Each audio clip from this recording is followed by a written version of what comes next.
What's up, ladies and gentlemen, and welcome to this POV review by AUTOBAHN. My name is Max, and today you join me with the all-new Porsche Macan rear-wheel drive. This is the base version of the new Macan, and that means that you have rear-wheel drive and 360 horsepower. Now, as you might know, my sort of idea about electric cars is that electricity and performance cars don't really match. Yes, they're very, very fast, but the performance takes away so much range that every bit of fun just disappears with me. I don't really get that. I always try to opt for a rear-wheel drive version with the highest range, because then you still have a little bit of driving fun with those rear wheels, and you just want the biggest range because that's what you want in your daily life.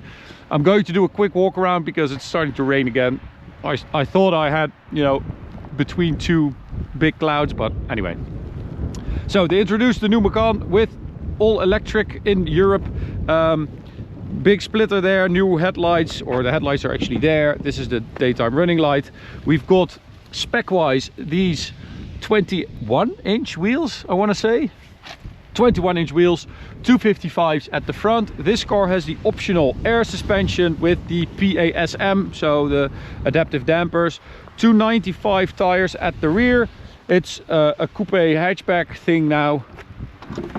You have quite decent space at the rear, a lot more usable than a Taycan, for instance, and then you have some more up front as well in the front. Not that much, but a little bit. Okay, so let's get in and I'll talk you through the rest. There we are. Interior wise, quite nice. This is really spacious. I like the design. Seating position is really good, nice and low. The dash is nice and high. You've got a great steering wheel, which is not too complicated. Yes, you have a digital display.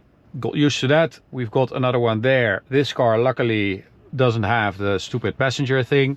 This works pretty well. It's, you know, it has everything you need and it responds well.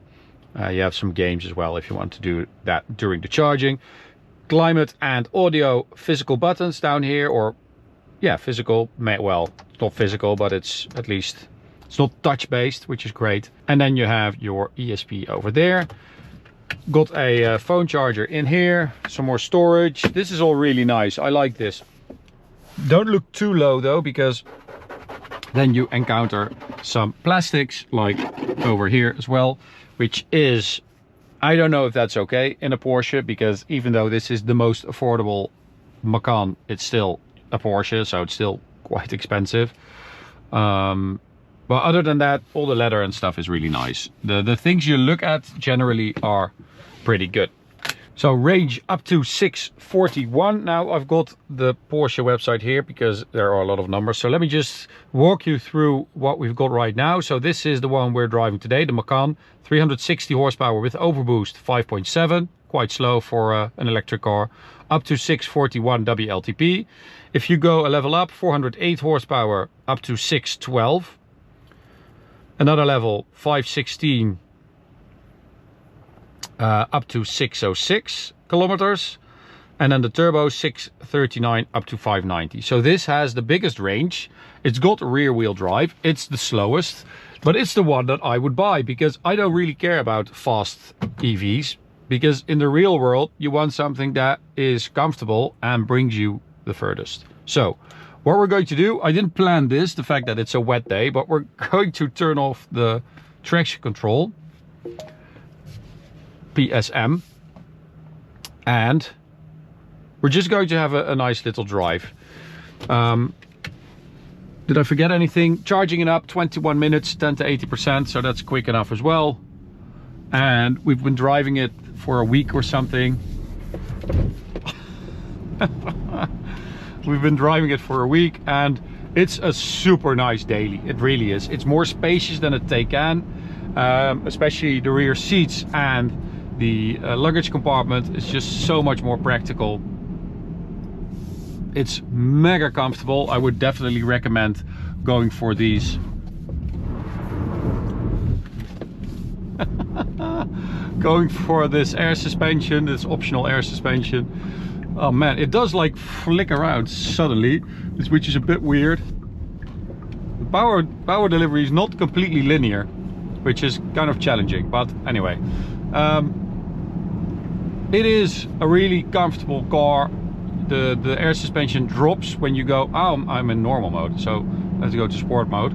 The suspension drops, it becomes much stiffer, and you just get a little bit of a connection with the road. So let's see if we can do launch control 5.7. There we go. Which is really not that quick. It's very underwhelming, actually. Very underwhelming. So that brings me to the question of the day. As I said, I would buy this one, no question about it. I would go for this one. If it were my money, I don't need four-wheel drive. I don't need more power, I want more range, and I want that air suspension. So I would get this one. But do you want to pay Porsche money for a car that's slower than a Skoda Enyaq RS? I hope I'm saying that right. I don't really know the names at Skoda anymore because there are so many of them. But that car has the same power, 340 horsepower, and does 5.4 seconds.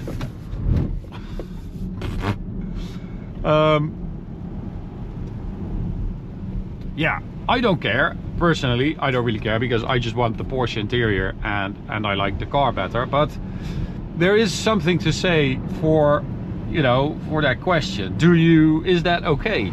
Especially since it's from within the group. Sound check.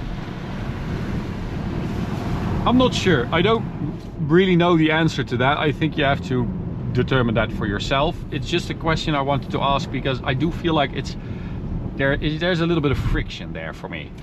I think they should have just given it a little bit more. Just look at what you've got in the group, in the VW group. What are you offering and where do you want the Porsche to sit? I think 360 with overboost, 5.7 seconds 0 to 100 might be on the light side, right?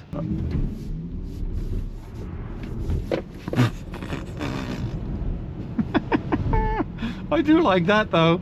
I mean, I know the Macan Turbo also goes very sideways, but this rear-wheel drive one, I think if you get the hang of it and you just, you know, you get the weight in play because it weighs 2200 kilos. I'm just doing like 90-degree stuff right now. I think if you get to know the car well and you learn what it's like, you could do some absolutely huge slides with this thing in the wet especially. Let's do another one over there. All right, so we've got a little bit of wide road here.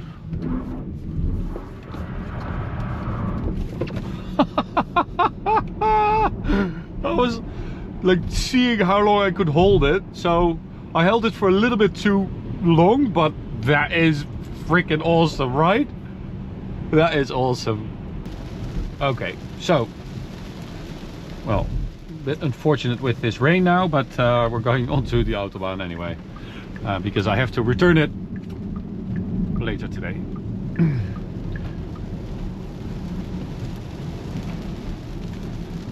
So we're going to do a 100 to 200 measurement and see what I feel is safe to do.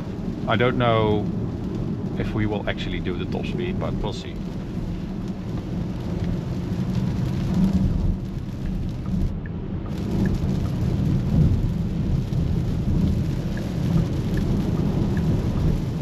So, foot down. As I said, it's not really that quick.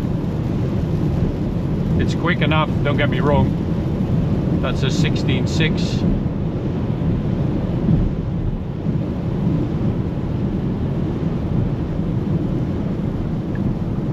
Might do another one here, so some space, brake, and then go. Oh, it really does not feel quick. But I don't care. Honestly, I really don't understand the race to more and more expensive and faster EVs. That's a 15.4. I feel like the race should have been at that stop speed, 230, 228, 229. All right. Fair enough. So it does feel good. I mean, oh, we're getting big rain here, and I don't see shit.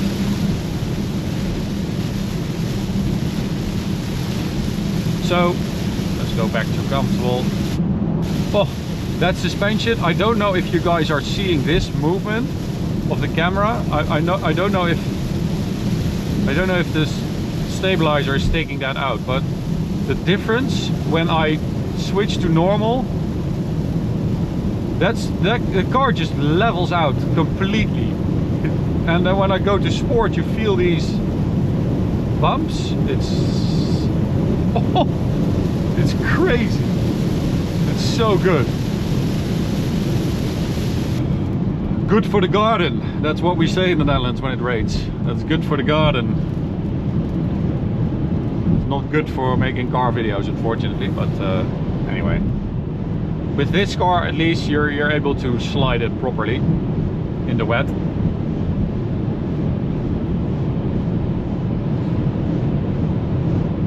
So we'll do one more measurement when that truck is done overtaking. All right, so back to sport. That's how the Porsche engineers like you to say that. Sport. Okay, so we'll give that transporter some space and then go. Full throttle.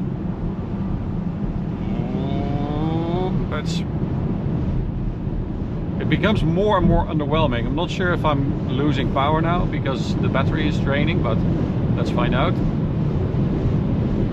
No, I'm not, because it's quicker, so it is really underwhelming. 15.2. But I will say, as a daily, I quite like EVs as dailies. You know, I still feel like people are looking at it all wrong, and you should just have EVs that are really good dailies and then do other stuff that's fun to drive and not try to combine the two, because it just usually doesn't work. But as a daily, this thing is very competent. The hate that EVs get is directed at the wrong cars for the wrong reasons. This is a really good daily. It really is. It is also the one you should buy, the rear-wheel drive.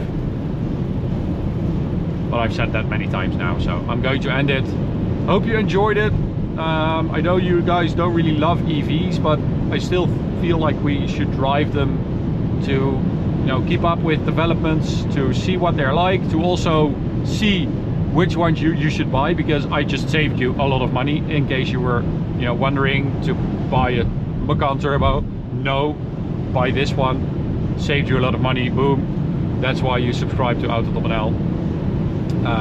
But yeah, that's it. I hope you enjoyed it. You can subscribe by clicking the big button in the middle. Check out this video, this playlist, and I'll see you at the next one. Bye.